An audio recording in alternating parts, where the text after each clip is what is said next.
이슈의 핵심에 가장 가까이 그리고 쉽게 다가갑니다. 오후에 뉴스 세포를 깨우는 시간, 뉴스후 시작합니다.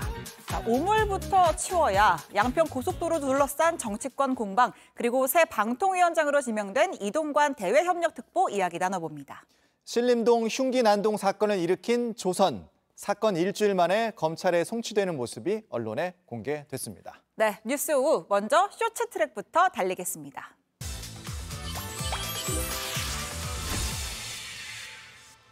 네, 첫 번째 트랙은 전화번호 바꿔입니다. 지금 국회에서는 서울 서희초 교사 사망 사건과 관련해서 교육위 회의가 열리는 중입니다.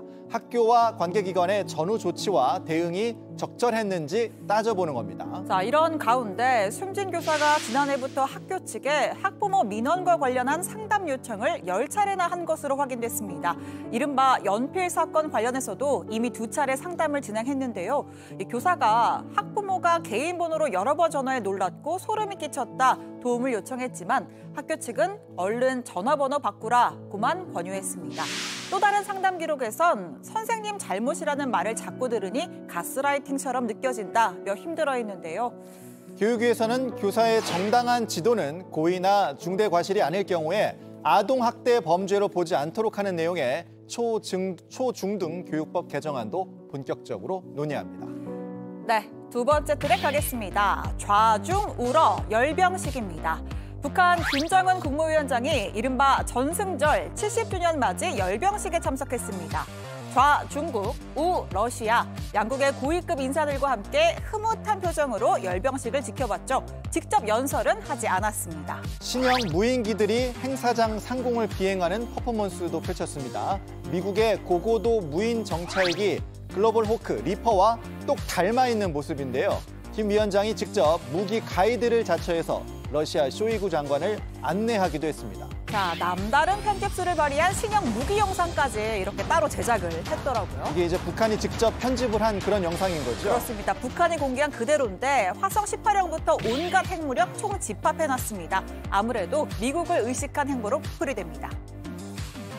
세 번째 트랙은 도로 위의 민폐 갑입니다. 벌써 제목부터 심상치가 않은데요. 네, 한 인터넷 커뮤니티에 도로 전세 낸 사람 태어나서 처음 봄이라는 글이 올라왔습니다. 영상을 보시면 트럭 한 대가 본인 덩치보다 더 큰 화물을 싣고 두 차선을 점령한 채 달리고 있습니다.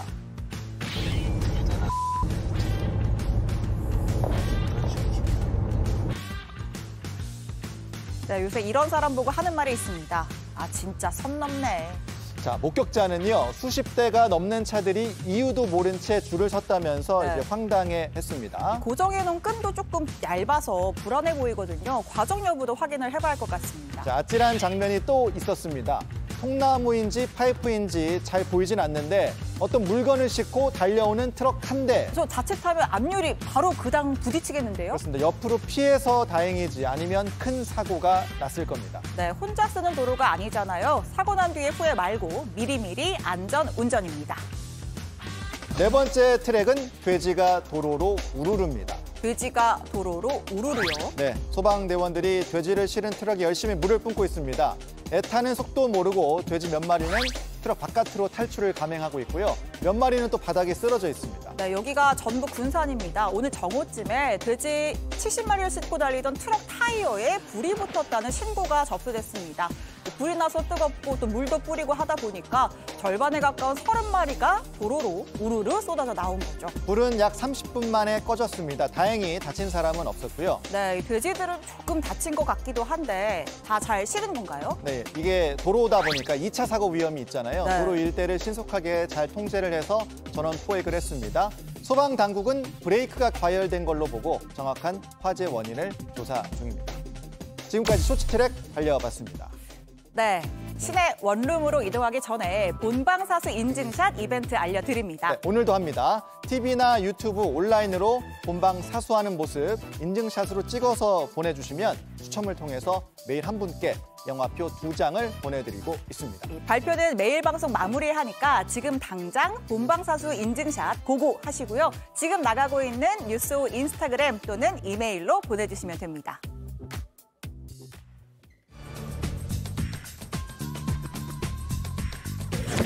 길을 내려면요, 우선 오물을 치우고 길을 정하고 그 다음에 이제 길을 닦아야 되지 않습니까?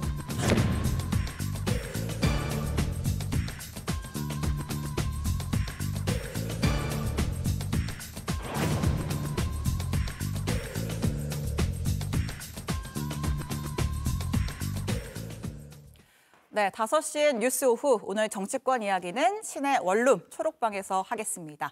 오신환 전 의원, 김유정 전 의원 두 분 나와 계십니다. 안녕하세요. 네, 안녕하세요. 네, 지난주에는 뉴스룸에서 박진규 앵커랑 대화를 하셨고 오늘은 저랑 했는데 오늘 제가 더 즐거운 토크를 이끌어 가보도록 분위기가 더 화사합니다. 네, 기대하겠습니다. 보겠습니다. 옆에서 박진규 앵커가 그럴 리 없다라며 웃고 있습니다. 네, 지금 영상으로 좀 봤는데요. 이 백지화 선언 이후에 처음으로 이제 어제죠. 양평 주민들을 원희룡 장관이 만났습니다. 그러면서 현장에서 길을 내려면 우선 오물을 치우고 해야 된다. 그 다음에 길을 닦아야 하지 않겠냐. 이런 발언을 했어요. 뭐 오물 조금 센 표현이긴 한데 뭐가 오물이란 겁니까?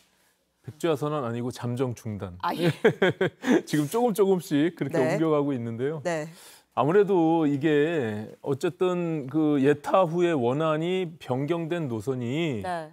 김건희 여사 일가의 그 땅 특혜를 주기 위해서 했느냐라는 것이 이제 본질이잖아요. 네. 근데 이제 그 부분은 사실은 어디로 간지 없고 온통 이 언론 이슈가 원희룡 장관에게 블랙홀처럼 지금 빨려들고 있는데 네. 하여튼 원 장관은 뭐 의도했는지 의도하지 않았는지는 모르겠지만 어쨌든 언론에 주목받는 것은 성공한 것 같은데요.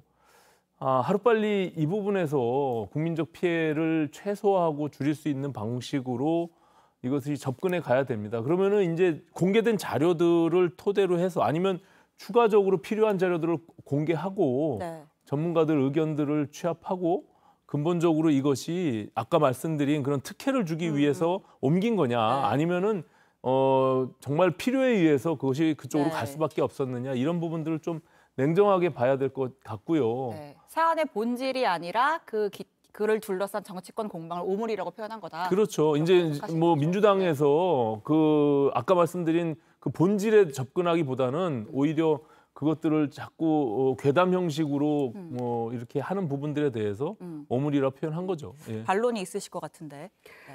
근데 지금 원희룡 장관이 갈수록 좀 더 심해지는 것 같아요. 과거에 국회의원 3선하고 제주도지사 2번 하고 이럴 때는 이런 이미지가 아니었거든요. 그런데 좀 망가져도 너무 망가지고 있다라는 생각이 들고요. 그리고 무슨 정치적 목표가 있는지 모르겠습니다만은. 그런데 이제 국민의 어떤 합리적 의심, 의혹에 대해서 오물을 치우고 그러면 국민이 의구심 갖고 있는 것에 대해서 오물이라고 표현한다면 그건 국민을 비하하는 발언이거든요. 그럼 이거는 장관으로서 자격이 없는 것이죠. 어떻게 이런 식으로 얘기할 수 있습니까? 누구라도 그 의심할 수 있는 부분에 대해서 답을 주시오 했더니 계속 말이 바뀌고 있는 것이고 거기에 대해서 어떤 제대로 된 그 단일한 어떤 답을 주지 못하고 있는 그런 상황에서 무작정 오물이다. 점점 말이 거칠어지고 있는 것 같아서 또 직전에는 뭐 날파리 선동이다 이런 얘기도 했어요. 민주당 보고. 네. 이게 맞는 얘기입니까? 그리고 김건희 여사를 비롯한 그 대통령의 처가가 정말 그냥 아주 평범한 주부 뭐 이런 게 아니잖아요. 그냥 부동산 개발 업자였고 여러 가지 소송도 걸려 있고 지금 구속된 상태고 이런 상황인데 그리고 지금 과거에 양평 공흥지구 개발하는 것도 뭐 군수가 바꿔가지고 막대한 이익을 얻고 개발 부담금도 안 내고 이런 선례들이 있기 때문에 또 그 잔고증명서도 위조하고 이게 보통 사람이 할 수 있는 일이 아니잖아요. 그렇기 때문에 이건 지금 뭔가 있는 거 아니냐. 선산이라고 하더니 왜 계속 사들이냐. 네. 여기에 대해서도 답을 못 하고 있거든요. 그런 국민의 그 의심에 대해서 답을 내놔야지 이걸 오물이다, 날파리 선동이다 이렇게 하는 것이 장관의 올바른 태도는 아니라고 생각해서 좀 안타깝네요.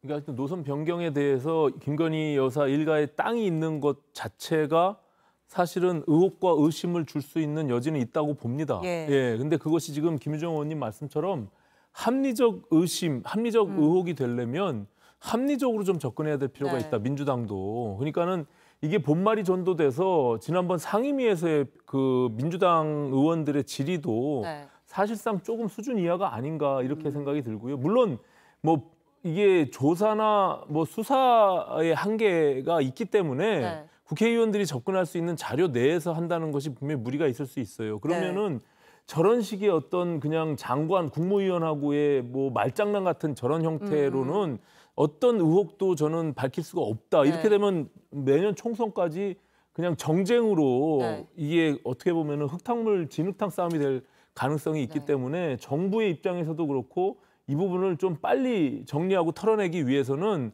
모든 것들을 실체를 좀 밝힐 필요가 있다. 그리고 객관적인 게 중요한 거 아니냐. 물론이죠. 이런 그래서 더 나아가서 필요에 의해서는 저는 수사로 이것을 해결할 수밖에 없다. 지금 국정조사를 냈지만 국정조사도 여기 뭐 김 의원님 아시겠지만 국회의원들이 뭐 수사 권한이 없어요. 압수수색 할 수 있는 것도 아니고 그런 상황에서 주어진 자료 갖고 한다는 것은 또다시 정쟁화될 가능성이 있기 때문에 저는 이걸 하루빨리 좀 객관적 진실에 대해서 밝힐 필요가 있다 이렇게 생각이 듭니다. 아니 그런데 이제 그조차도 받지 않겠다고 하는 게 문제죠. 아무 문제가 없다고 얘기하면서도 국조에 응하지 않는 것도 문제라고 생각하고요.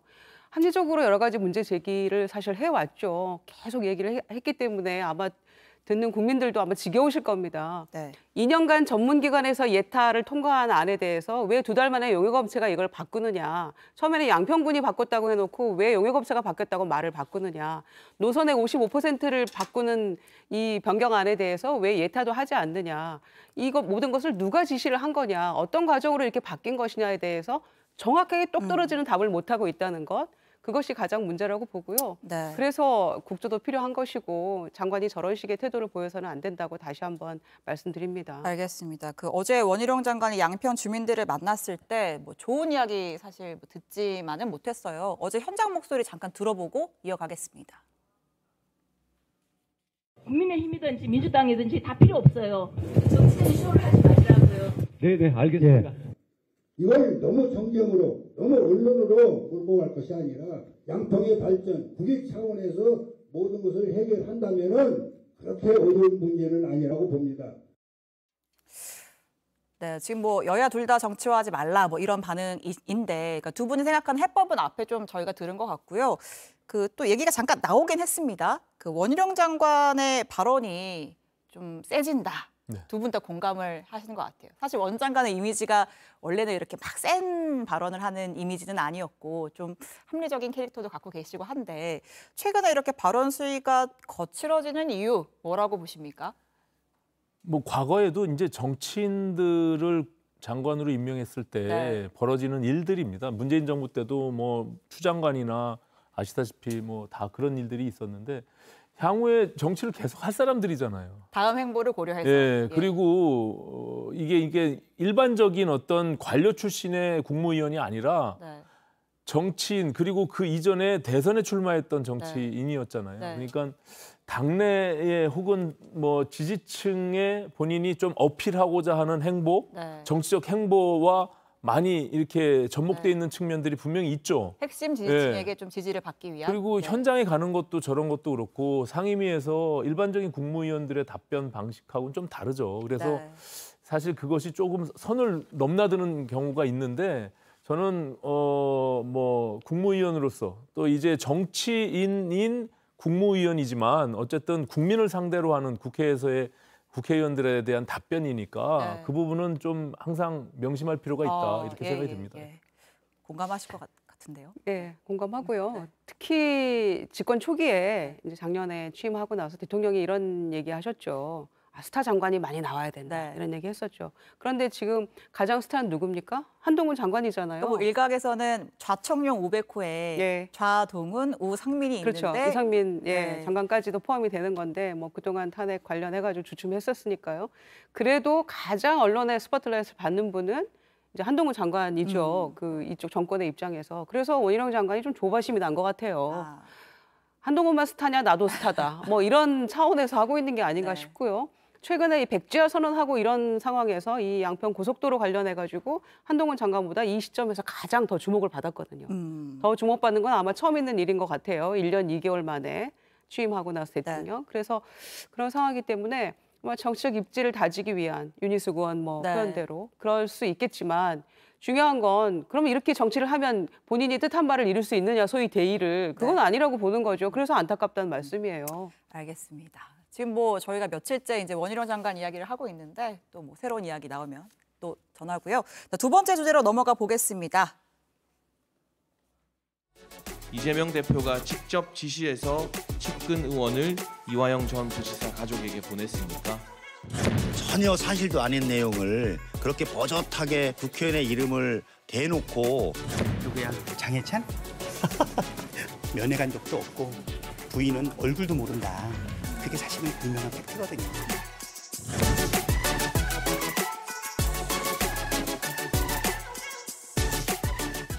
네, 지금 박찬대 의원이 누가 그랬냐, 장해찬 최고 이렇게 얘기를 했는데 지금 뭐 민주당 둘러싼 이슈 중에 가장 핫한 이슈라고 할 수가 있을 것 같습니다. 이화영 전 부지사 측과 만났다는 이재명 대표 측근인 핵심 친명계 의원이 누구냐, 만난 사람이 있냐, 없냐. 지금 뭐 보도 나오는 거랑 또 의원들 설명이랑 또 엇갈리고 있는데 그 뭐 친명계 의원 중에서 누군가가 이화영 전 지사 측을 만나기는 한 겁니까? 일단 그 상대는 만났다고 그렇게 얘기를 한 것 같아요. 그러니까 이제 보도가 나간 게 아닌가 네. 싶은데 그냥 추측성으로 할 수는 없겠죠. 어떤 분 네. 특정 인물을 탁 집어서. 그래서 이제 그 상대는 만났다는 취지로 얘기를 했던 것 같은데 네. 일단 김영진 의원 아니라고 부인을 했어요. 네. 그러면 박찬대 의원에게는 기자가 질문을 했습니다. 그런데 이제 핵심을 피해가는 사실 답을 했어요. 그러니까 예, 측근을 만났느냐 이화영 전 부지사에 그걸 물었는데 나는 이화영 전 부지사 면회 간 적도 없고 부인 얼굴도 모른다 이렇게 네. 답을 했기 때문에 사실은 이거는 이제 박찬대 의원만이 알 수 있는 영역이라고 네. 생각을 해요. 직접 만나는 답변을 회피했기 때문에. 네. 근데 저는 또 한편 생각하기에 사실 쌍방울 관련한 여러 가지 이제 그 문제들에 있어서 이화영 전 부지사가 키맨이다 이런 얘기를 많이 했었거든요. 예. 그런데 그동안 우리가 이제 어떤 일로 이 동료 의원이나 뭐 그 동지들이 네. 이제 그 수감 생활을 할 때 면회 가는 건 인지상정이고 굉장히 자연스러운 일이거든요.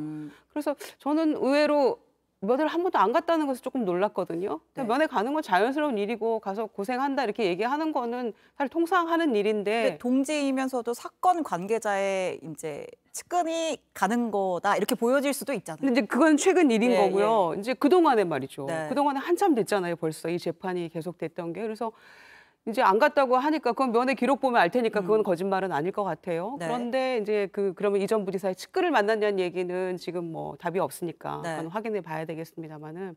그래서 저는 이제 이 상황을 놓고 생각해 보건데 이재명 대표는 쌍방울 관련해서 난 내의밖에 사의 흔적밖에 네. 없다라고 얘기를 했고 뭐 검찰에서는 진술이 바뀌었다 얘기합니다만은 7월 21일자로 그 옥중에서 보낸 편지에는 나는 뭐 스마트팜이나 또는 뭐 대북 관련 송금해달라고 요청한 적도 없고 이 대표한테 보고한 적도 없고 그냥 필리핀에서 즉흥적으로 만났을 때 그냥 뭐 방북할 수 있도록 힘 좀 써주시죠 이런 취지로 말했다라고 얘기했고 법정에서 정확하게 밝히겠다 이렇게 얘기를 했기 때문에 네. 사실은 모두가 8월 8일 재판에서 이화영 전 부지사의 입을 주목하고 있는 거 아닙니까? 그렇죠. 그래서 그 측근을 그러니까 그런 것 같아요. 정성호 의원이 과거에 김용 뭐 그 부실장이나 정진상 실장 면회하고 와서 뭐 이거 증거 인멸하러 간 거 아니냐 막 예. 이런 그런 억측 보도가 많았고 막 그렇게 오해를 받았기 때문에 그 부분에서 굉장히 조금 조심하는 게 아닌가 싶은데 네. 박찬대 의원이 이분은 밝혀야 될 영역이라고 이 점은 생각하고요. 사실 8월 8일이 주목이 됩니다. 예, 저희 뭐 정치부 기자들도 박찬대 의원 오늘 좀 통화를 시도했는데 오늘은 통화가 잘 안 됐다고 하더라고요. 근데 지금 김 의원님이 뭐 면회 가는 게 잘못이냐라고 아니, 이제 말씀하셨는데 예. 그동안 사실 민주당에서 무심해도 이렇게 무심할 수가 없었던 거죠. 아무 관심도 없다가 처음에 이제 이 논란이 이뤄진 것은 네. 이화영 전 부지사가 입장을 바꿨다, 심경 변화가 있다라고 언론에 나면서부터 화들짝 놀라고 거기에 지금 이렇게 불거진 거거든요. 그럼 입장 변화라는 것이 결국에는 이재명 당대표 지켜야 되는데 거기까지 지금 불똥이 튀게 생긴 거죠. 그래서 이재명 대표의 측근이 과연 만나서 회유를 했느냐 안 했느냐 심경 변화 이후에 또다시 이제 부인의 네. 등장이 굉장히 어떻게 보면은 변수. 해괴망측하잖아요 네. 지금. 그래서 이제 그런 의혹들이 있을 수밖에 없는데 박찬대 의원이 면회 간 적 없고 부인 얼굴 모른다라고 하는 것은 맞죠. 근데 그러니까는 면회는 안 간 건 맞는데 네. 이화영 전 부지사의 최측근을 만난 사실이 있느냐 이 네. 부분에 대해서는 지금 답변을 안 하고 있고 그리고 부인의 얼굴을 모르지만 통화를 한 적이 있느냐 이 부분에 대해서도 얘기를 안 하고 있잖아요. 그렇다면 이거는 국민을 상대로 말장난하는 거죠. 예를 들어서 그것이 만약에 진실로 밝혀진다면 정말 박찬대 의원은 저 지금 언론에 지금 나와서 하는 저 말이 국민을 상대로 정말 우롱하는 말뿐이 안 됩니다. 저거는 감추기 위해서 일부러 그러면은 면회간 적 없고 부인 얼굴 모른다. 하지만 나는 이화영 전 부지사의 최측근을 만난 적이 있고 그리고 부인과 통화한 적이 있다. 네. 이 말을 넣었어야죠. 네. 그러니까 조금 더 구체적인 설명이 필요하다. 박 의원이든 뭐 누구든 뭐 만났다면 만났고 아니라면 아니고 통화를 했다면 했고 아니면 아니고. 알겠습니다. 자, 근데 지금 그 이화영 전 부지사 또는 그 측근을 만난 사람이 누구냐를 찾는데 가장 열심인 사람이 장예찬 최고위원인 것 같아요. 네. 근데 좀 지난번에는 이제 김영진 의원이 만난 거 아니냐라고 묻고 이번에는 박찬대 의원이 만난 거 아니냐라고 또 물었는데 지금 이제 페이스북에 올린 글이 나가고 있죠. 근데 뭐 근거가 있어서 이렇게 물어보는 건지 아니면 좀 친명계 의원들, 흔히 말하는 7인의 의원들의 이름을 그냥 거론하는 건지 어떻습니까? 네. 뭐 저기서 이제 표현된 부분들은 좀 차치하고 뭐 저렇게까지 써야 될 필요가 있나 싶은 생각이 드는데 어쨌든 저기서 말하고 싶은 것은 박찬대 의원이 이화영 지사, 부지사 측 인물 아니면은 이화영 전 부지사의 심경 변화에 대해서 회유한 사실이 있느냐, 접촉한 사실이 있느냐 이것을 알고자 하는 건데 표현을 조금 너무 희화화한 측면이 있어서 저것도 조금 아쉬워요. 오히려 전국을 찌르고 그것이 사실이라면 어떻게 보면은 굉장히 큰 사건이거든요. 예, 어떻게 보면은 아까 한동훈 장관이 얘기한 권력을 이용한 사법 방해 행위를 한 거거든요. 예, 그래서 이 부분은 굉장히 또 심각한 문제가 있을 수 있기 때문에 이것도 사실이 좀 밝혀져야 될 필요가 있다 이렇게 생각이 듭니다. 예. 오히려 민주당에서는 이렇게 여당 지도부에서 이런 발언을 하는 것이 뭐 검찰과의 부당거래 아니냐 이런 주장도 하고 있잖아요. 부당거래까지는 모르겠습니다만은 이 김기현 대표나 장해찬 최고위원 얘기 나온 다음에 이제 뭐 곧바로 뭐 지술이 변화됐다 뭐 이런 얘기도 나오고 했었기 때문에 아마. 그런 충분히 오해 소지가 있다. 그리고 접견도 지금 불허하고 있잖아요. 근데 불허의 사유가 수사 중이기 때문인데 기소된 사람은 무슨 수사를 합니까? 그건 별건 수사 아니냐. 그래서 아마 그 압박받고 있다는 게 사실 아니냐 이렇게 충분히 이제 의심할 수 있다고 생각하고요.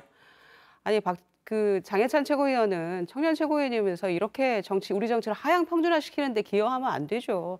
저런 표현을 저렇게 막 아니 그래서 박찬대 최고위원이 된 겁니까? 당심을 얻고 민심을 얻어서 된 것인데 그 대표하고 인터뷰하고 있는데 옆에 서 있다가 뭐 묻었으면 조금 뭐 내줄 수도 있는 것이지 그것 때문에 최고위원 되면 뭐 아무나 최고위원 합니까? 그래서 특히 청년 정치인이면서 저런 식의 그 표현을 막 쓰면서 하는 것은 정말 정치를 점점 더 희화화시킨다 생각하고요.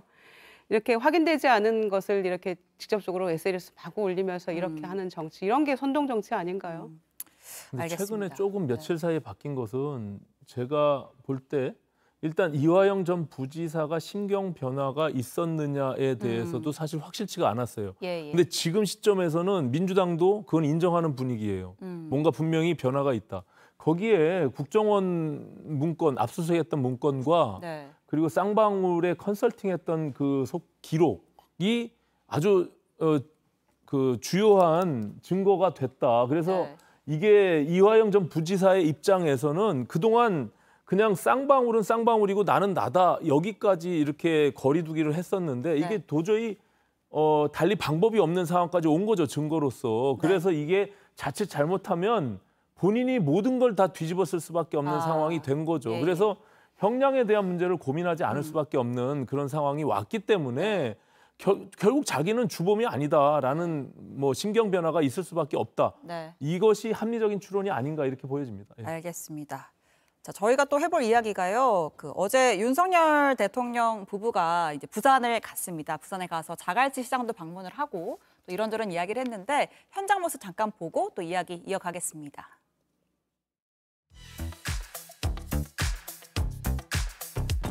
살아있네.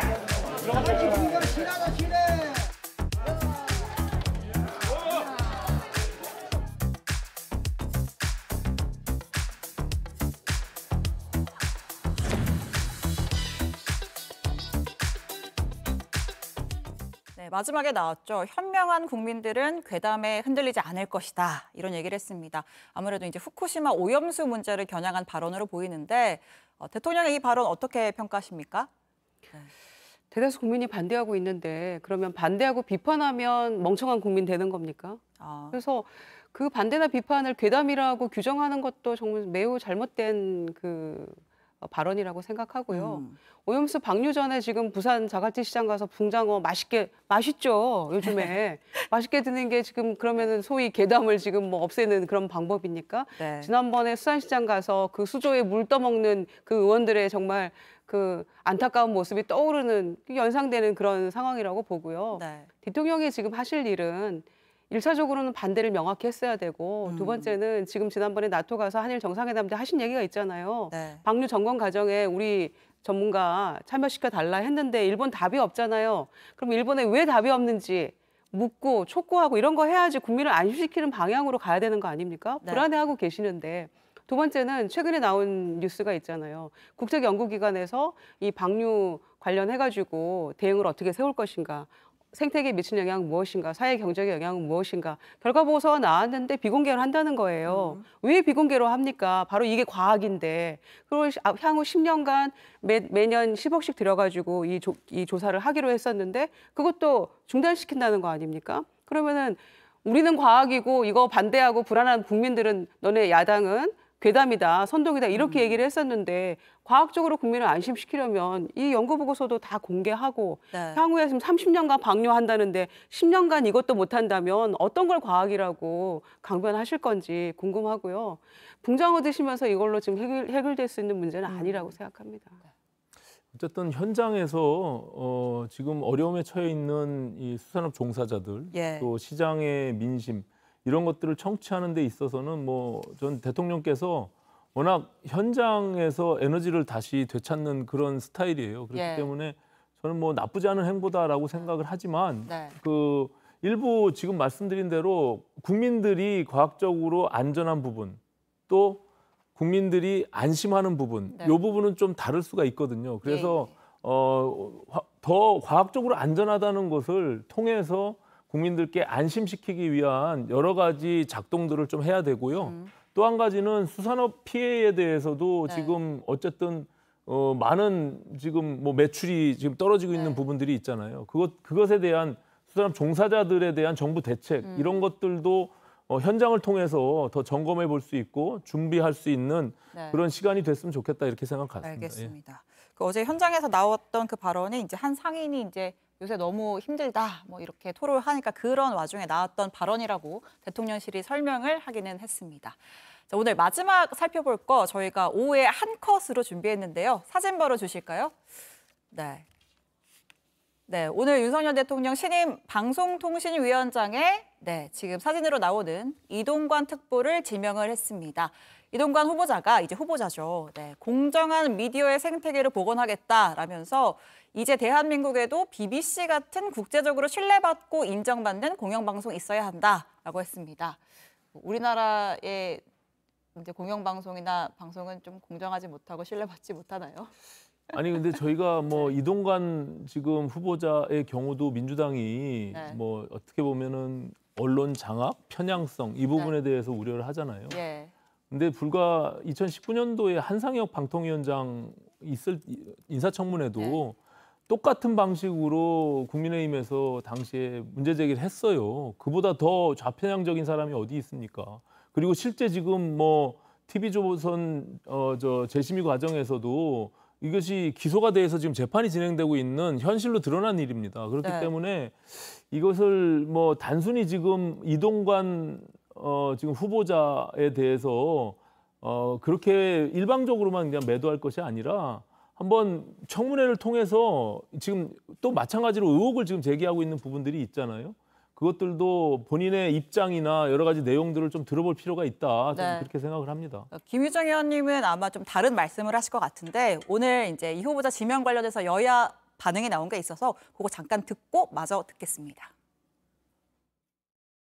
지난 정권에서 편향과 불공정으로 일관하며 국민의 외면을 자초했던 방송을 정상화하고 온전히 국민 품으로 돌려줄 인사가 될 것이라 확신합니다. 무엇보다 급변하는 글로벌 미디어 산업 환경 속에서 선진 방송 환경을 조성하는 데 이 내정자가 큰 역할을 해줄 것이라고 기대합니다.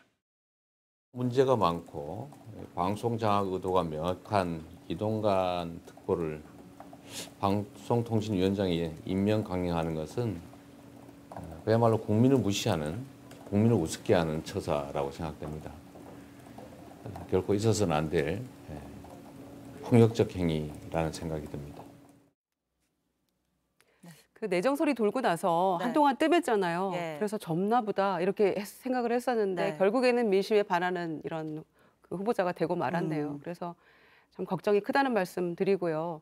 여러 가지 문제가 너무 많은데 뭐 자녀 학폭 문제랄지 농지법 위반이랄지 특히 언론 장악 문제 그리고 최근에 불거진 부인의 무슨 뭐 청탁 의혹 문제 아마 이 고위공직자 인사청문회 그 열리기 전에 할 수 있는 모든 비리의 종합판이다 의혹이 이런 얘기가 나오고 있기 때문에 정말 걱정이 되는데요. 결국에는 반대나 비판하는 언론에 대해서도 무조건 탄압하고 네. 가짜 뉴스라고 선동하고 이렇게 했었는데 이분이 오시면 어떻게 될까 더 우려가 되고요. BBC나 NHK 같은 공영방송이 되기 위해서는 이동관 후보자 지명 철회를 하면 됩니다. 철회해야 된다라고까지 네. 좀 철회하면 공영방송 만들 수 있습니다. 알겠습니다. 일단은 뭐 다음 달쯤에 국회에서 인사청문회가 열릴 테니까 뭐 의혹이 있다면 또 논의를 하게 될 것이고요. 알겠습니다. 오늘 두 분 말씀은 여기까지 듣겠습니다. 감사합니다.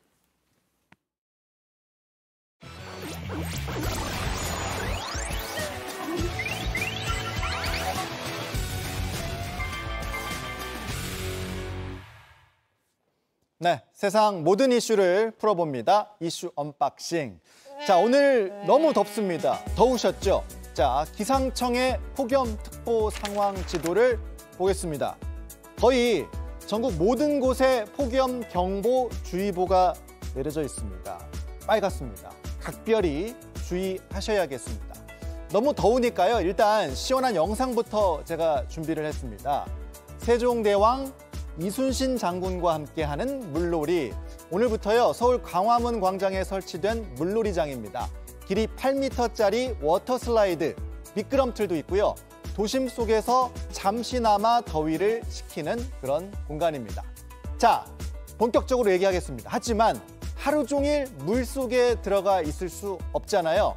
어떻게든 지구 온도 상승을 늦추고 막아야 할 텐데요. 이미 지구는 온난화를 넘어서 열대화에 접어들었다는 경고도 나왔습니다. UN 사무총장의 말입니다. The era of global warming has ended. The era of global boiling has arrived. The air is unbreathable. The heat is unbearable.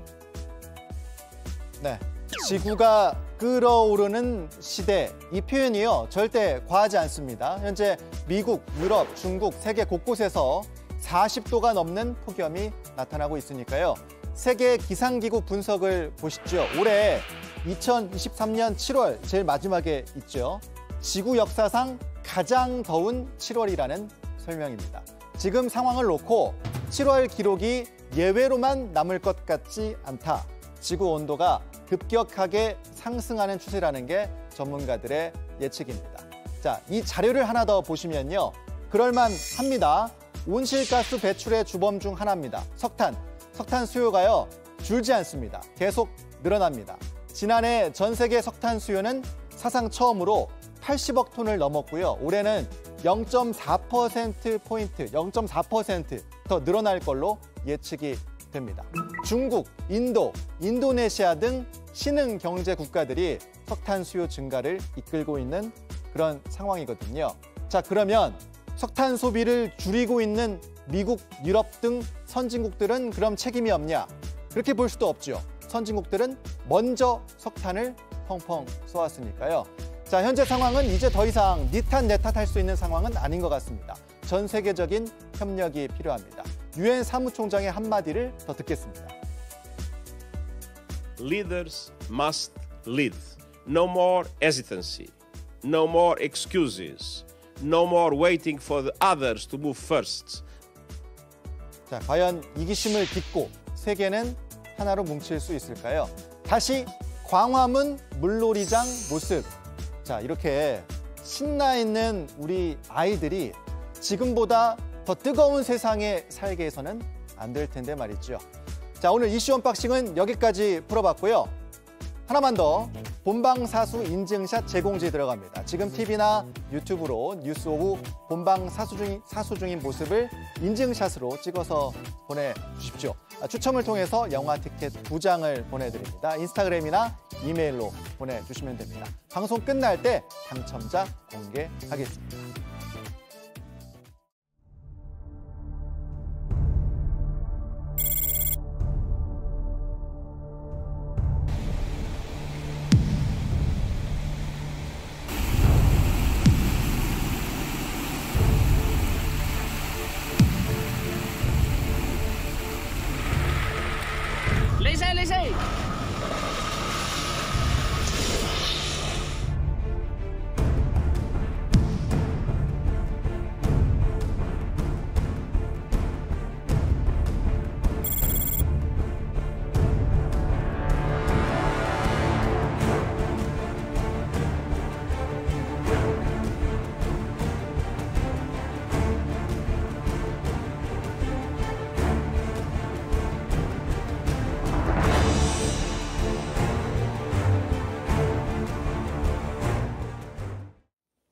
네, 계속해서 뉴스룸에서 이어가겠습니다. 범죄 사냥꾼 이대우 동대문경찰서 수사과장 그리고 신유진 변호사 두 분을 모셨습니다. 어서 오십시오. 안녕하세요. 네, 이틀 만에 뵙습니다. 네.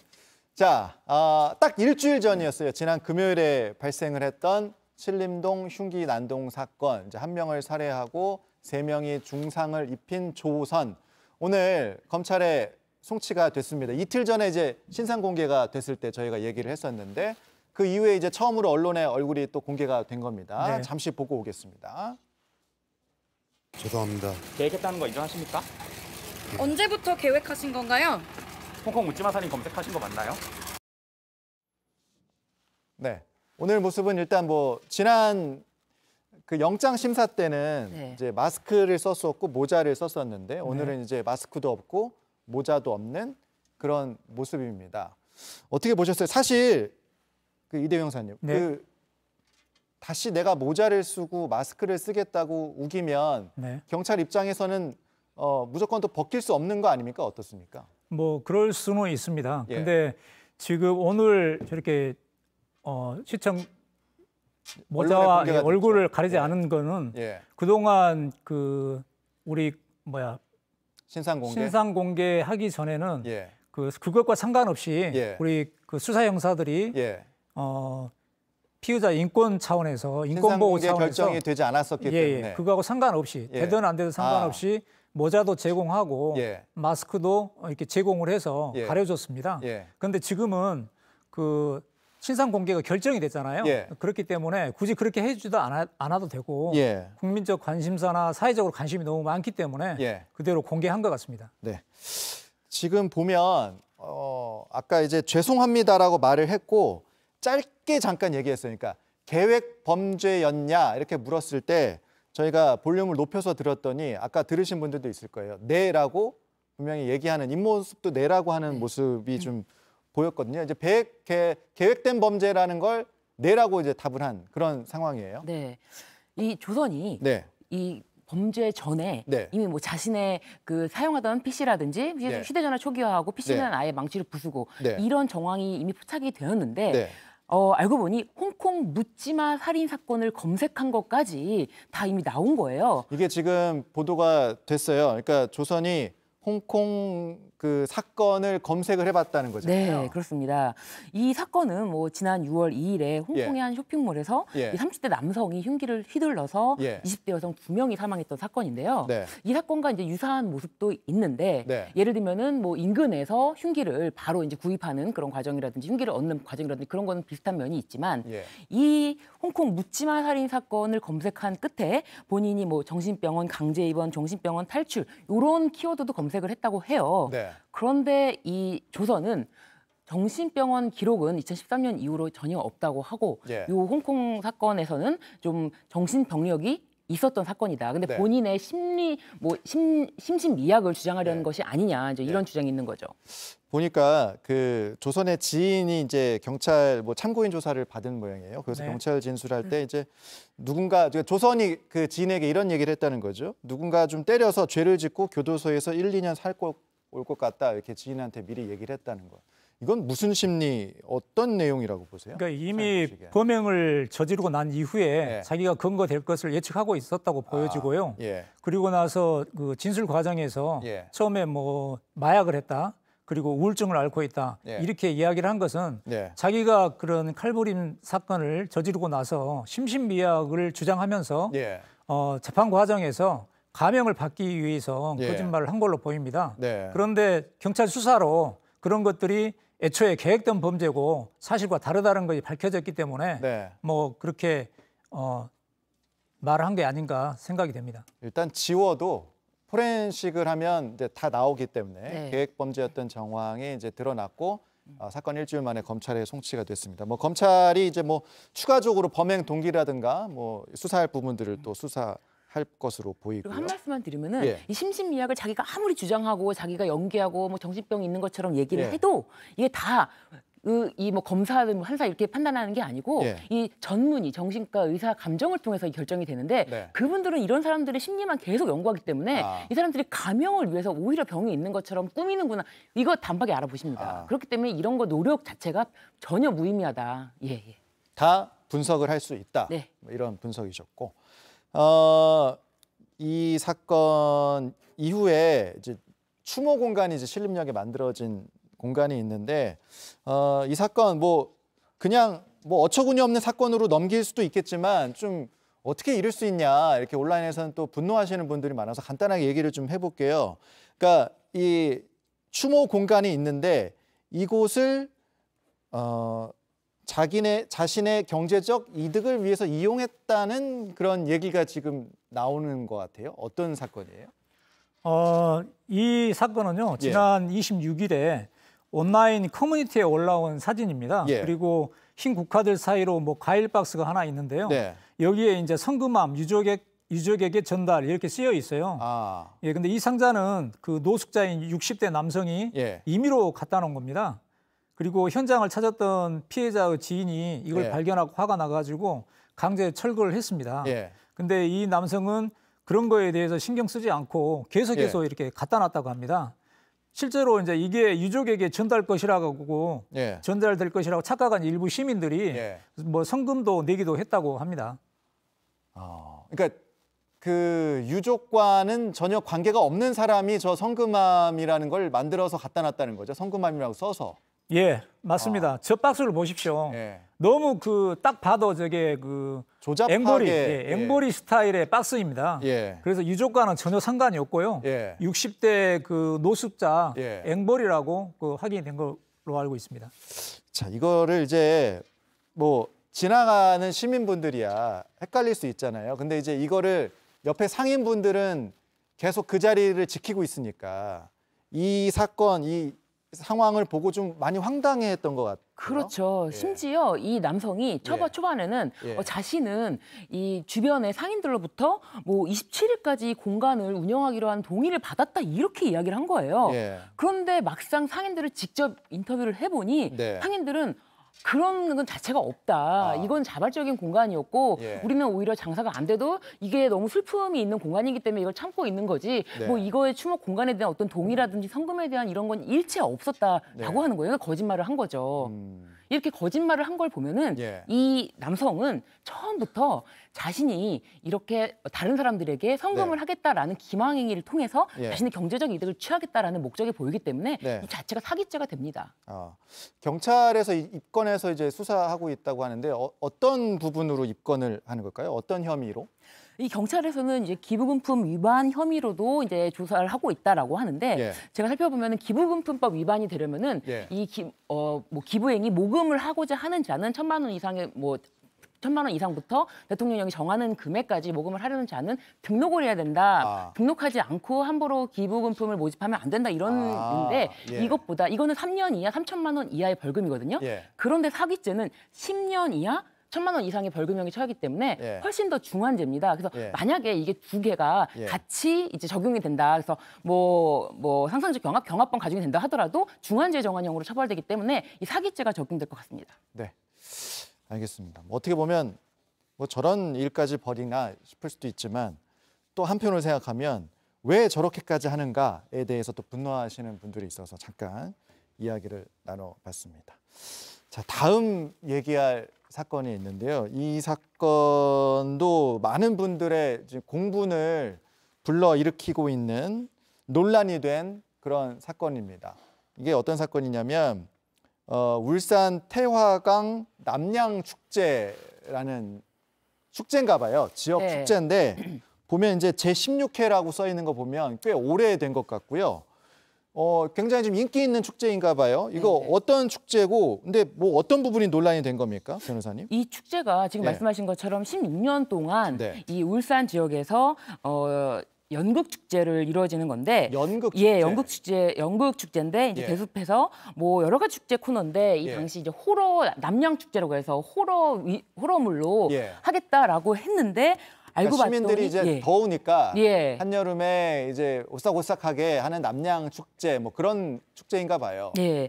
그런데 알고 봤더니 예. 이 축제 중에 한 코너가 이 731 부대를 예. 731 부대라는 코너로 해서 이게 뭐 인체 실험, 세균 실험 이런 것을 체험하는 그러면서 시민들에게 지금 포스터가 그러니까 이제 축제 예고가 나가고 있는데 예고 포스터에 보면 731 부대라는 어떤 그런 코너인가요? 아니면 어떤 코스가 있나 봐요. 거기를 이제 731 부대라는 코너가 이게 이제 논란이 된 거잖아요. 네. 그런데 뭐라고 써 있습니까? 731 부대라고 해놓고서. 731 부대는 네, 화면 좀 확대해서 다시 한번 보여주세요. 살아있는 인간을 대상으로 한 인체 실험 및 세균 실험, 약물 실험 이런 것을 지금 축제 코스로 한다는 게 상상할 수가 없는 거잖아요. 이것은 731 부대라는 것에 대한 최소한의 역사의식조차 있는지 없는지 굉장히 지금 많은 시민들이 공분을 하고 있고 그러자마자 이것에 대해서 오히려 인터뷰를 했는데 그 인터뷰 내용 자체도 지금 논란이 되고 있는 것 같습니다. 이게 이제 제가 아까 지역 축제라고 말씀을 드렸는데 이제 울산시에서는 이제 좀 예산 지원을 하고 주최는 이제 울산 연극협회가 이제 주최를 하는 그런 이제 행사라고 해요. 자, 731 부대. 731 부대는 과거에 일제가 운영했던 부대입니다. 731 부대는 일제가 생체 실험을 했던 그러니까 한국인, 조선인 그리고 중국인들을 대상으로 생체 실험을 했던 그런 부대 아닙니까? 네, 그렇습니다. 그래서 이 굉장히 참혹했고 저희가 이제 뭐 예전에 드라마로도 접했지만 뭐 마루타라고 해서 인간을 생체 실험의 도구로 사용했고 그것을 통해서 뭐 전쟁 무기라든지 이런 거 개발을 했던 만주에서 있었던 건데 굉장히 참혹했던 한 역사의 아픔이 아닌가 싶습니다. 그 역사적인 아픔이 있는 이제 부대명을 끌어와서 이 축제에 활용한다는 게 과연 이게 말이 되는 것이냐 이런 논란이 당연히 나올 수밖에 없는 상황이죠. 자, 이 항의가 들어오고 논란이 되자마자 이제 포스터를 내렸고 울산 연극협회가 이제 코스도 이제 바꾼 상황이에요. 일단 이제 공식 사과문도 나왔죠. 예, 그렇습니다. 그 울산 연극협회 측에서 문제된 내용의 그 코스를 빼고요.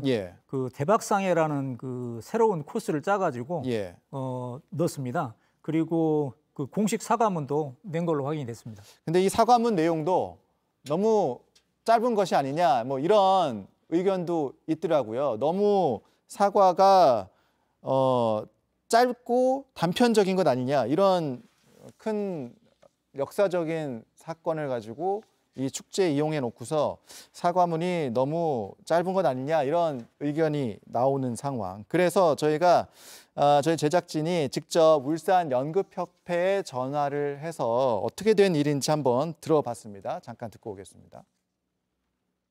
외주업체에서는 좀 약간 공포스럽기도 하고 계기스러우면서 나름대로 경각심을 주지 않겠느냐. 일반인들이 생각하는 거하고 제작하는 사람의 입장에서는 거꾸로 생각했는 거죠. 저희들이 세심하게 꼼꼼하게 못 챙겼다는, 그래서 뭐 좀 더 변명의 여지도 없고요. 정말 죄송스러울 뿐이고요. 예, 참담하고. 그러니까 일단 뭐 변명 여지가 없다, 죄송스럽다, 참담하다라고 하긴 했지만 일단 외주업체가 이렇게 축제를 짰다는 얘기예요. 그러면서 뭐 경각심을 주려고 했다는 게 외주업체의 입장이다. 뭐 이런 지금 설명이 조금 전에 나갔는데 뭐 이 말도 저는 잘 이해가 안 되는데 아무튼 네. 이거는 이제 관리 책임으로서 분명히 꼼꼼히 더 따져봤어야죠. 그렇습니다. 이거를 그냥 내보냈다는 게 말이 안 되는 것 같습니다. 저는 이 짧은 인터뷰에서도 네. 세 가지 문제점을 좀 발견했는데요. 그러셨어요? 네, 이 첫째 말씀하신 것처럼 외주업체, 이 외주업체가 주체 측이 아니지 않습니까? 책임은 누가 집니까? 주체한 주체 측이 책임을 지는 겁니다.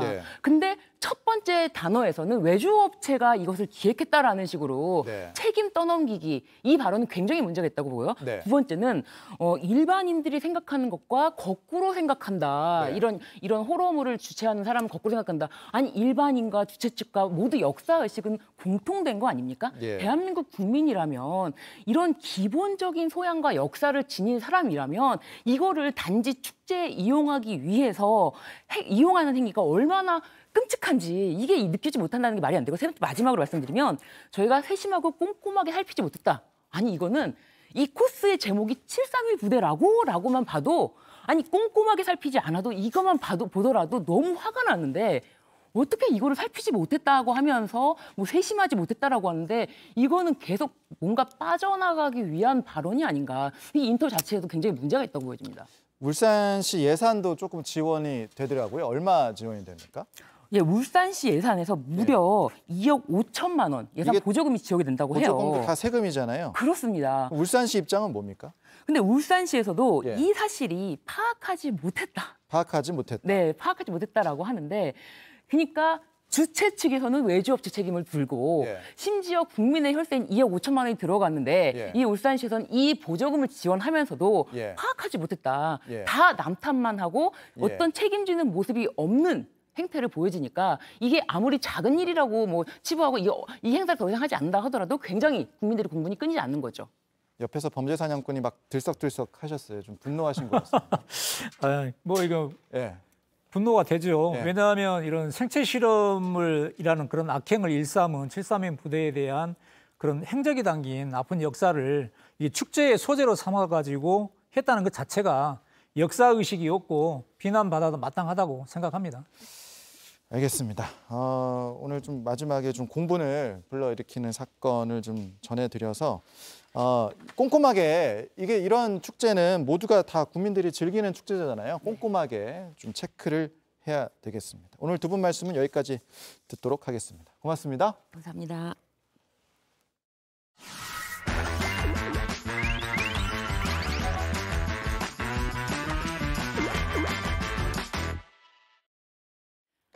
네, 5시에 뭐 보니 뉴스 보니도 보니. 네, 오늘도 가보고 들어보고 만나보는 여도영 기자와 함께 해야 되는데 어디 갔죠? 여 기자. 저 여기 있습니다. 앵커 저 여기 있어요. 와우. 대단합니다. 어디 보나요? 대단해요. 뭐 어때요? 저 오늘 어떤가요? 지금 대단합니다. 요즘 제일 유행하는 아이템으로 머리끝부터 발끝까지 꾸며봤습니다. 이게 최신 유행 아이템이에요? 맞습니다. 이거 약간 아니, 통큰 바지. 어제- 네. 어제 망할 회사 하더니 이제 다 내려놓은 거예요? 회사 사랑합니다. 어떤가요? 익숙하신가요? 익숙하지 않나요? 이런 네, 패션? 익숙은 한데 옛날에 익숙했죠. 이런 뭐 선글라스, 통큰 바지, 저 이런 선글라스. 헤드폰 무엇? 아니 근데 좀 옛날 패션과 현대적인 느낌이 좀 재해석이 된 거 아닌가 이런 생각도 들고. 이거 이게 어떤 바로 패션이에요? Y2K 패션이라고 하는 겁니다.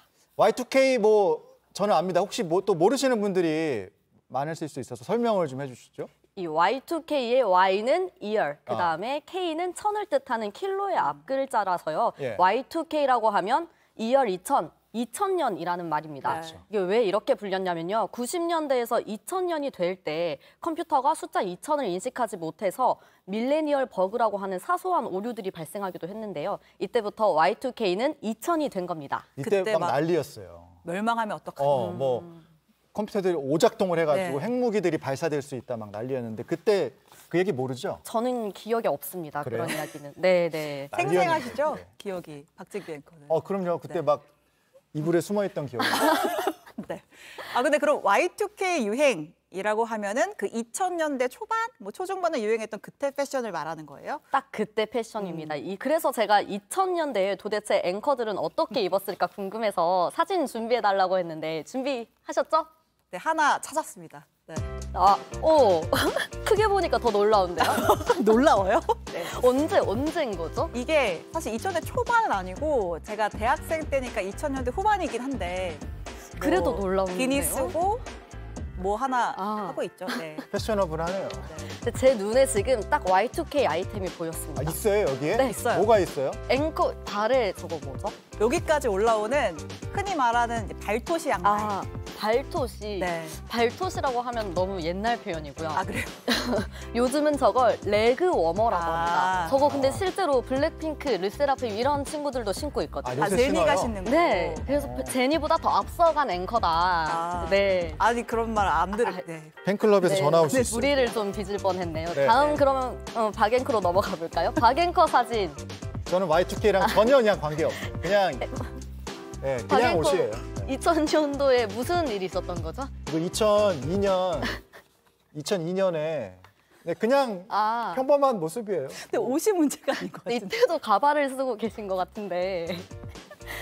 제가 이 앵커들을 통해서 Y2K가 뭔지 보여드리려고 했는데 이 시청자들의 혼란만 가중시킨 것 같습니다. 제대로 Y2K 설명 해주시죠. 요즘 친구들 사진으로 보여드릴게요. 네. 지금 이렇게 보시면 Y2K 패션입니다. 이게 굉장히 화려하죠. 그다음에 색감도 다채롭고 또 바지도 보면 부츠컷에 뭐 카고 팬츠, 제가 오늘 입고 온 이런 통큰 바지 이런 게 다 유행입니다. 이런 패션 기억하세요? 네, 기억나고. 근데 그때보다는 훨씬 좀 뭔가 좀 느낌이 또 좀 달라진 것 같기도 그렇죠. 하고. 현대식으로 또 재해석을 한 겁니다. 네. 그리고 또 하나 더 있는 게 제 팔에 이렇게 곱창 밴드라고 해서 그렇죠. 가져왔거든요. 이거 유행 많이 했었어요. 곱창 밴드, 그다음에 또 이렇게 헤어핀 이런 것들도 이것도 Y2K예요? 그렇죠. 이렇게 가시머리라고 해서 옛날에는 이렇게 또 다 했다고 저도 이제 들었습니다. 이 갖고 온 소품들도 좀 보면 뭐 옛날 것들 많이 갖고 왔어요. 근데 저는 이거 맨날 써요, 집게핀. 앵커 항상 아침에 이게 하시고 이렇게. 원고 쓰시고 하시잖아요. 그다음에 이제 이런 것들은 이제 필름 카메라잖아요. 맞습니다. 네. 이게 지금 패션뿐만 아니라 이렇게 다양한 소품들로 Y2K가 열풍이 불고 있는데요. 또 제 목에 이렇게 헤드폰이 있잖아요. 네. 이 헤드폰도 전자기기까지 Y2K 열풍이 번진 거라고 합니다. 요새는 원래 콩나물 무선 쓰는 거 아닌가요? 콩나물도 조금 지난 것 같습니다. 왜냐하면 이 헤드폰이 패션의 완성이라고 합니다. 실제로 한 패션 플랫폼 통계를 보면요. 헤드폰 검색량이 5배나 늘었다고 합니다. 그리고 이 구매 시장 자체가 늘어난 거라고 하는데요. 누가 샀는지 보면 거의 다 이제 MZ 세대들이 샀다고 합니다. 그러니까 좀 핫한 거죠? 지금 이게 핫하다는 얘기인 거죠? 맞습니다. MZ들이 옛날 이게 제가 엊그저께 배우던 뉴트로 뭐 이런 거랑 비슷한 겁니다. 어제 배우셨나요? 아니, 오키 할 때 배웠어요. 요새 오키. 많이 배우고 있어요. 보디본을 통해서 트렌드를 접하고 있습니다. 제가 또 신문물 하나를 더 알려드리자면 이 옛날 거긴 하지만 기억하시나요? 필름 카메라? 아까 제가 했잖아요. 네, 이런 필름 카메라 줄여서 필카라고 해야 됩니다, 앵커. 필카, 그리고 디카 기억하세요? 디카는 뭐 그쵸. 제가 그다음에 많이 캠코더 썼어요. 이런 것들도 Y2K 열풍에 힘입어서 지금 인기가 많다고 합니다. 화질은 요즘 게도 좋은데. 화질이 좋은 건 요즘 또 힙이 아니라고 합니다. 예. 제가 이 반대로 정정하고요. 정정합니다. 네. 낮은 화질, 그다음에 왜곡된 색 이런 감성에 또 MZ들이 빠진 건데요. 이 중고 마켓에 들어가 보면 디카라고 검색하면 사람들이 실제로 많이 팔고 또 10만 원 안팎으로 거래가 되고 있습니다. 또 유행하는 게 있습니까? 과거 것들이? 사실 저는 기억이 나지 않는데요. 이 다마고치라고 아세요? 저는 알아요. 다마고치 아세요? 많이 키웠어요. 밥 줘야 됩니다. 그 시간 되면은 막 배고프다 그래요. 그럼 밥을 안 주면은 안 돼요. 다시 키워야 돼요. 그 다마고치도 다시 유행이고요. 그다음에 이 키링이라고 하는 것도 유행입니다. 이 키링은 10년도에 들어서는 이 유치하다면서 인기가 없어졌는데 가방에 이제는 이런 키링들을 주렁주렁 달고 다닙니다. 키링도 검색량이 늘었다고 합니다. 그렇군요. 왜 유행하는 거예요? 뉴트로 열풍? 궁금하죠. 그래서 전문가에게 물어봤습니다. 네. 젠지들에게는 사실 Y2K는 경험해보지 않은 시대이거든요. 단순히 과거에 대한 어떤 열망 이렇게 보기보다는 환상을 가지고 있는 거라고 보면 되는 것 같아요. 이들의 부모는 X세대입니다. 부모와 자식 간의 어떤 소비 성향은 굉장히 영향을 많이 주고받는 게 있는데 이 두 집단 간의 어떤 연결고리가 좀 잘 돼 있는 모습도 좀 특징적이다. 또 저런 의미도 있군요. 네. 근데 지금 여도연분이 보니까 발견했어요. 태그를 안 뗐어요, 옷에. 보일까요? 네. 이렇게 제가 태그를 안 뗐는데 이거 택 처음 안 뗀 연예인 누군지 아시죠? 서태지. 서태지 와이드. 저도 몰랐는데 네, 이 태그를 뭘 몰라요? 그거 몰라요? 저는 몰랐죠. 저는 몰랐는데 이 태그를 아. 떼려고 했는데 이 떼면 안 된다고 이것도 Y2K라고 해서 이렇게 달고 왔습니다. 그러니까 유행이 돌고 돈다고 하니까 네, 요즘 또 여보니를 통해서 이런 트렌드를 배웁니다. 네, 오늘 보니 여기까지입니다.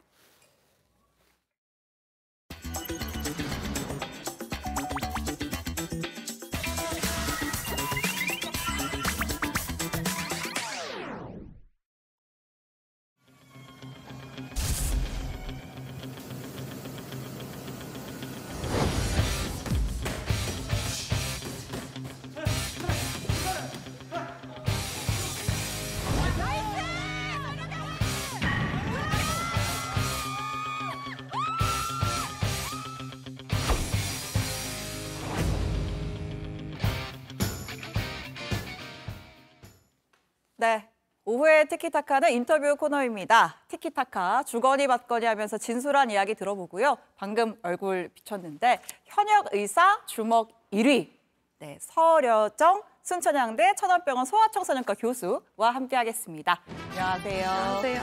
네. 되게 수줍게 하시는데도 이 프로의 향기가 느껴지는 각이 딱 다르신데요? 다릅니다. 네, 진짜 다릅니다. 방금 입에서 내는 소리 아니고 주먹에서 나오는 소리였습니다. 바람을 가르는 소리까지 네, 들었습니다.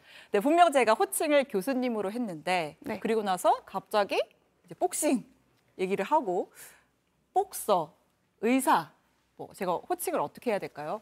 복서랑 의사랑 둘 다로 불러주시면 좋을 것 같습니다. 아, 둘 다? 네. 그럼 뭐 본캐도 있고 부캐도 있고 그런 거예요? 저는 둘 다 저의 본캐의 모습이라고 생각합니다. 그러니까 의사가 본캐고 복서가 부캐가 아니라 둘 다 본캐다. 네. 이거는 그 복서로서의 자부심이 있지 않으면 정말 하기 힘든 말일 것 같은데 알겠습니다. 자, 일단 그러면 첫 번째 본캐인 그 소아청소년과 교수 또 신생아 중환자실 전담 전문의시라고요? 네, 저는 소아청소년과 전문의로 지금 순천향대학교 병원 천안병원에서 네. 신생아 중환자실에서 근무하고 있습니다. 신생아 중환자실이라고 하면은 어떤 이제 생후 한 달 30일 이내 아기들이 좀 일찍 태어나거나 네. 뭐 선천적 문제가 있거나 좀 치료를 필요한 아이들을 저희가 돌봐서 이제 네. 후유증을 최소화시켜서 키우는 그런 곳입니다. 알겠습니다. 그 복싱을 시작하신 게 2018년 네. 됐나요? 2018년 말쯤에 제가 2년차 말쯤이었는데 네. 같은 병원에서 일하던 선배님께서 복싱을 다니고 계셨거든요. 네. 근데 너 복싱을 하면 잘할 것 같다 추천을 해주셔서 처음 2년차 말에 복싱장에 발을 들여놓게 됐어요. 잘할 것 같다고 말한 근거는 제가 어떤 거였어요? 원래 운동을 좋아해서 네. 그걸 옆에서 좀 지켜보시고 말하신 게 아닌가. 운동을 좋아하고 또 재능이 보이니까 너 한번 나랑 체육관 가지 않을래? 네, 이렇게 된 거군요. 네, 맞습니다. 그러면 어릴 적 꿈은 뭐였어요? 어릴 적에 그냥 막연하게 뭐 의사나 뭐 경찰 되고 싶다 이렇게 많이 말했었던 것 같습니다. 아, 저는 막 어릴 때도 운동 너무 잘했는데 공부도 너무 잘해가지고 의사를 한 게 아닌가 싶기도 하고. 어렸을 때 운동을 잘했는데 네. 엄마 운동을 시켜주지 않으셨습니다. 그래서 공부도 잘하니까 공부도 해봐라 뭐 이런 거였군요. 알겠습니다. 그런데 뭐 타고 나신 것 같아요. 그러니까 프로 데뷔하시고 데뷔 3년 만에 지금 챔피언을 땄는데 저희가 당시 영상도 준비를 했거든요. 경기 영상인데 네, 지난 14일이죠. 네, 그 라이트 플라이급 한국 챔피언에 등극하는 바로 그 경기 영상입니다. 네, 상대 선수는 훨씬 더 경력이 있던 그런 선수였나요? 네, 상대 선수는 좀 복싱을 저보다 오래 하신 네. 베테랑 선수분이셨는데 네. 이번 경기 전에는 조금 공백 기간이 있었던 걸로 알고 있습니다. 그래서 뭐 어떤 필살기로 이기신 거예요? 제가 조금 신체적 조건을 이번에 좀 살려서 네. 아웃복싱 위주로 조금 긴 리치를 살려서 했던 게 조금 좋은 결과가 나오는 원인이 아니었나. 그러니까 팔다리가 좀 기시니까 네. 이렇게 긴 거리를 두고 좀 복싱하는 거 위치가 길다는 게 아웃복싱. 그거죠? 네. 아웃복싱. 네. 네, 오늘도 하나 배웁니다. 네. 네. 그 챔피언 등극하실 때 기분이 어떠셨어요? 이게 그동안 제가 오랜 기간 동안 꾸준히 운동을 한 것에 대한 이제 결과이기 때문에 더 뿌듯하고 보람이 컸던 것 같습니다. 네, 알겠습니다. 뭔가 해냈다 이런 느낌도 들었을 것 같고 네. 제가 듣기로는 지금 이제 이길 때는 아웃복싱을 이렇게 해서 뭐 그걸로 필살기를 삼았다라고 하는데 원래 주특기는 그 훅이라는 동작이라고. 훅이랑 스트레이트인데 네. 훅은 이렇게 네. 좀 감아서 치는 거고 네. 스트레이트는 쭉 뻗는 건데 네. 주특기는 훅 아니면 스트레이트. 훅이 이렇게 옆으로 감는 거. 네, 감아서 치는 게 네. 훅이고요. 쭉 뻗는 게 스트레이트. 스트레이트. 네. 이따가 저 끝나고 좀 가르쳐 주세요. 네, 제가 좀 알려드리겠습니다. 제대로 한번 배워보겠습니다. 지금 옆에 있는 게 그 챔피언 따셨을 때 받으신 그 트로피예요? 네, 맞습니다. 저 글로브도 혹시 그때 끼던? 이거는 경기용 글러브는 아니고 제가 이제 경기용 글러브는 거기서 주시고 8온스인데 이거는 이제 크기나 크기도 좀 다르긴 하고 제가 평소에 샌드백 치고 트레이닝할 때 쓰던 평소 이제 체육관 가실 네. 때 쓰시는 그럼 이제 땀이 담겨 있는 그런 그렇죠. 글로브겠네요. 네. 맞습니다. 냄새 나고. 냄새 많이 나고. 많이 나고 그러니까. 네. 사실 어떤 직업이 있는데 뭐 의사든 다른 거든 뭐든 어쨌든 내가 지금 생업으로 하는 직업이 있는데 복싱을 처음에 한다라고 했을 때 그리고 그냥 취미로 하는 게 아니라 프로에 대비해서 대회까지 나간다라고 했을 때 뭐 주변에서 말리는 분들도 있었을 것 같아요. 처음에는 좀 다치는 것을 우려하거나 원래 직업이 있으니까 좀 만류하시는 분위기였는데 이번에 타이틀전에서 승리하고 나서는 주변에서 이제 일단 친구들이 충성을 맹세하기 시작했고요. 이제 말을 잘 듣겠다. 그리고 많은 축하와 응원의 말씀을 많이 해주시고 계십니다. 그 부모님은 뭐라고 하시던가요? 부모님도 이제 실은 이제 걱정스러운 마음과 함께 자랑스러운 마음이 같이 있는 것 같습니다. 그러니까 아까 제가 사실 어머님 얘기도 좀 들어봤는데 어머님은 지금이라도 안 했으면 좋겠는 마음도 있으신 것 같더라고요. 걱정되니까. 항상 그런 마음이셨습니다. 그래도 뭐 굴하지 않고. 네, 이제 저도 나이가 있으니까 이제 저의 앞길은 제가 스스로 선택해야 되지 않나 하는 생각이 있습니다. 알겠습니다. 사실 제가 처음 뵀을 때 대학생인 줄 알았어요라고 하면서 교수님이라는 호칭을 하면서 좀 어색하기도 했는데 또 이제 본인의 삶을 개척하겠다는 강한 의지. 원래 좀 성격이 궁금해요. 왜냐하면 어떤 성격이길래 이렇게 두 가지를 다 이렇게 끝까지 1등을 할 정도로 잘할 수 있을까? 원래 성격이 요새 MBTI로 많이 묻잖아요. 네. MBTI가 어떻게 되세요? 저는 ESTP가 거의 나오는데 요새는 좀 E가 좀 I로 바뀌려고 하긴 하는데 거의 ESTP가 나오고요. 원래 하나 조금 마음 먹으면 좀 파고드는 스타일인 게 아마 이런 지금 의사로서도 복싱 선수로서도 챔피언이 될 수 있는 비결이 아니었을까 하는 생각이 듭니다. 지금 방금 이제 같이 나갔던 영상이 우리 서 교수가 본인 인스타그램에 천방지축 여경이의 하루 이렇게 올린 영상인데 이제 E의 성향을 듬뿍 느낄 수 있는 그런 귀여운 영상이에요. 의사라는 직업하고 복싱이라고 하는 스포츠하고 또 연결고리가 있을 것 같은 없는 것 같으면서 전 있을 것 같거든요.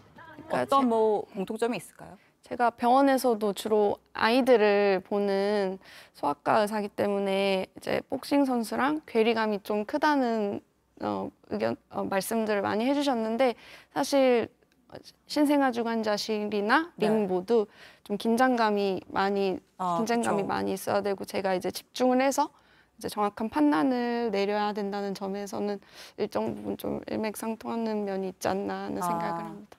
그러니까 극도의 어떤 긴장감, 계속해서 나를 좀 잡고 집중력을 유지해야 되는 게 복싱과 그런 그 이제 의료 활동의 공통점이다. 근데 그러면 보통 생각하기에는 내가 직업에서 이렇게 긴장감을 느끼면 취미 생활은 조금 긴장을 풀어줄 수 있는 거를 하려고 하지 않을까 싶은데 그거를 뛰어넘는 복싱의 매력이 있어요? 제가 사실 왜 이렇게까지 복싱을 좋아하는지 모르겠는데 제가 좋아하는 일이 아니었으면은 이렇게 힘든데도 이렇게 많이 할 수 없지 않았을까 생각이 드는데 그냥 복싱하는 제 모습이 좋지 않나 그런. 그 막 훈련하고 작년에 그 전문의 딸 때 그 복싱하면서 너무 힘들어서 막 밤에 울었다고도 하는데 아무도 시킨 거 아니잖아요. 근데 이제 챔피언이 되고 싶다 그런 계속 생각이 있어서 이제 작년 1년 동안은 경기는 하지 못하지만 기량은 좀 유지하겠다는 그런 강박증이 있어서 계속 힘든데도 유지할 수 있지 않았나. 그러니까 내가 정해놓은 목표를 이루기 위해서 울면서도 끝까지 해내는 그런 거군요. 그러면 그런 일상과 그러니까 직업인의 삶과 이런 또 챔피언의 삶 균형은 어떻게 유지합니까? 균형을 유지하려고 하면 안 되고요. 그냥 둘 다 끝까지 가야 됩니다. 그러니까 밸런스를 찾으려고 하면 이렇게 될 수 없다. 그냥 균형을 유지하려고 하면 안 되고 둘 다 끝까지 최선을 다해서 하는 느낌으로 가야 되는 것 같습니다. 뭐든지 최선을 다해서 조금이라도 균형 잡겠다고 약간 내려놓으면 안 됩니다. 챔피언이 될 수가 없군요. 보통은 뭐 잠깐 이렇게 도망치는 경우도 있는데 알겠습니다. 사실 그 소아 청소년과의 그런 좀 현실 이런 의사로서의 이야기도 좀 들어보고 싶어요. 또 이제 요새 워낙 소아과 많이 안 간다 이런 이야기도 있고 한데 또 의사로서 본 그 소아과의 현실 같은 것도 어떨까요?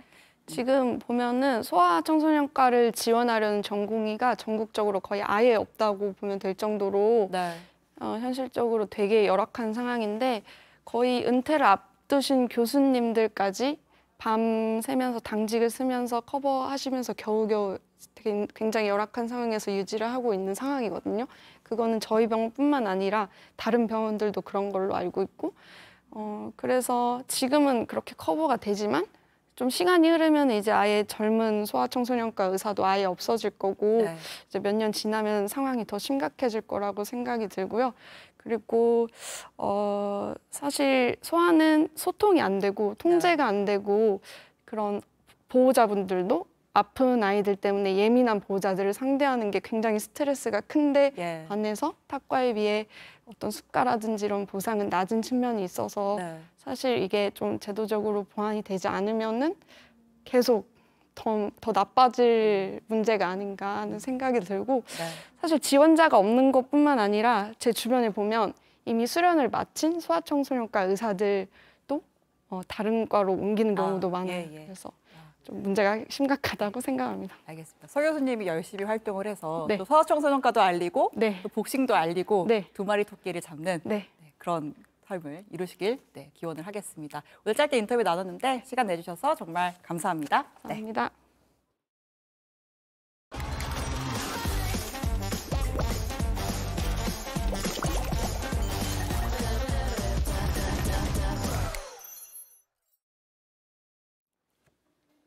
뉴스오 오늘 준비한 소식은 여기까지입니다. 본방사수 인증샷 이벤트 오늘도 당첨자 발표를 해야죠. 오늘의 행운의 주인공은요. 태윤 님입니다. 신랑이 기다리고 있는 아산집으로 가는 KTX에서 본방사수하면서 인증샷 보내주셨습니다. KTX에서? 열혈 시청자십니다. 내일부터는 여름휴가라고 하시면서 시원한 영화관 가고 싶다고 하셨어요. 저희가 즐거운 시간 보내실 수 있도록 여가표 보내드리겠습니다. 뉴스오는요. 여러분들의 사연도 기다리고 있습니다. 가족에게 또는 친구에게 전하고 싶은 말, 응원 메시지 등등 모두 좋습니다. 인스타그램, 이메일로 여러분의 소중한 일상을 공유해 주세요. 저희는 월요일에 다시 인사드리겠습니다. 고맙습니다.